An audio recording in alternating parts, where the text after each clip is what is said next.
This is the Lone Crater YouTube. We hope this video helps. You start by securing your site.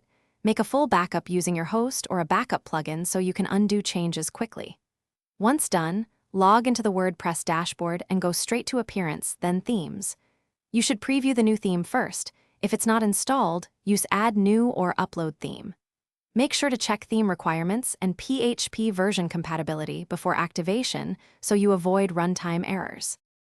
You now install and activate the theme, but keep your previous theme intact as a fallback.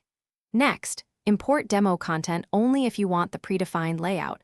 Otherwise, skip to check widgets and menus because these often move when themes change. Then open the customizer to set logo, colors, fonts, and homepage layout. Make incremental changes and save previews. This prevents surprises on the live site and lets you test responsiveness on mobile.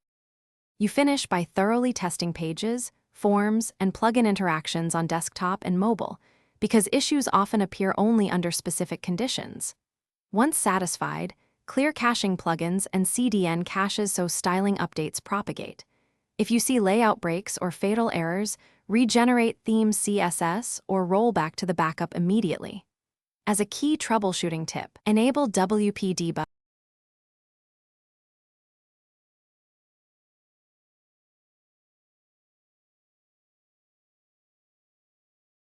Thanks for watching. Consider subscribing if we helped you.